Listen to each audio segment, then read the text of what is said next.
All right, as we continue to track Invest 93L now moving along the Florida panhandle, the Gulf Coast, it's kind of crawling its way along the northern part of the Gulf. Fox Weather hurricane specialist Bryan Norcross, he joins us now with his insight. Bryan, thoughts on where we stand? Reading through your bulletin earlier, there's that little window right in the northern Gulf. Seeing it this morning, though, and where the NHC had that fix, it felt to me like it was a touch farther off to the north than a scenario that I would have expected to produce something a little bit more significant.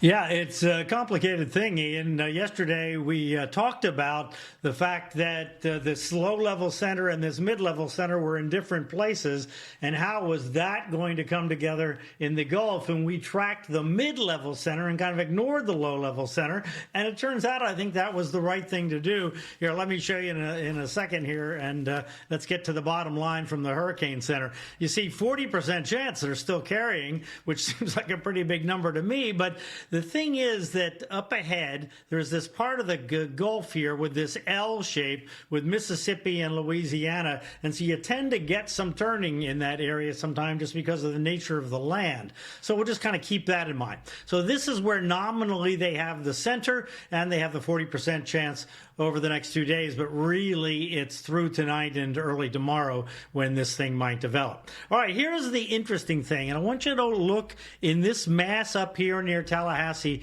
carefully, and I want you to watch. You can kind of make something spinning out right there, and then it kind of disappears. Now, where does it go, and what's going on now? Notice we don't see a real spin, a real defined spin here. What we see are clouds coming up here from the south and kind of looping back down that way, okay? We also see, notice these high clouds over here kind of streaming this way. That tells us there are upper level winds pushing everything in that direction. So that's tilting the storm over, or at least pushing it, kind of wanting to push the thunderstorms that way. Now look at the wider view, and here's what we can see. See all these clouds kind of moving that way? That's that upper level flow. And then here, the clouds are going that way. So what we have is kind of a dip going on in here in the upper level winds, kind of pushing everything toward the west. So the question is, can it find a kind of sort of a sweet spot or not that doesn't involve all those upper level winds? Here you can see the flow. See, it goes up here and then it comes back down. It doesn't really circulate up here anymore. That's where the low level center went up by Tallahassee and then is kind of weakened. And so we'll see what's going to happen. Right now, just this clusters of thunderstorms here, really super disorganized. Now, look at this. Look at the way the computer model analyzes this, and you notice that it's a big, long area of circulation here. It's not a unified system. This is here where we are here this afternoon. Now watch as we go forward in time, and the thing tonight, this is at midnight tonight Central Time. Look, it's kind of trying to get some kind of a circulation going in there. Not complete yet, but trying to. That's midnight tonight. Now let's go to tomorrow morning, and notice it actually shows a circulation right by the mouth of the Mississippi River.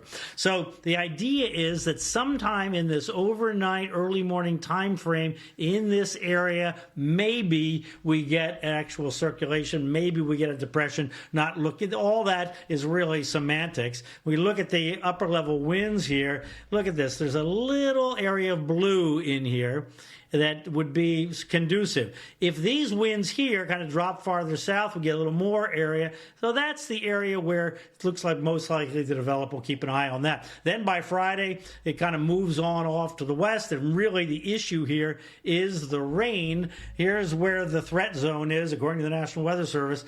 Louisiana, inland up to about Baton Rouge, and then east, Mississippi coast under a flood watch, Louisiana, southern part under a flood watch, and also then the rain continues over to the Mobile area, but Louisiana, Mississippi looks like the heart of it there, Ian. So just a messy, complicated, strung out system right now, but there's this little opportunity here in less than 24 hours for it to consolidate there in the Mississippi, Louisiana area, and it's a maybe, I would say, at best. Yeah, you said super disorganized, which feels like kind of the perfect way to describe what we're looking at on satellite and radar. But as you know, the Gulf, it's the most humbling body of water. In some little bit less than 24 hours, things can happen. So we know you'll be staring at it and keeping us updated, and we'll be checking back with you. That's Fox Weather Hurricane Specialist Bryan Norcross. Thank you.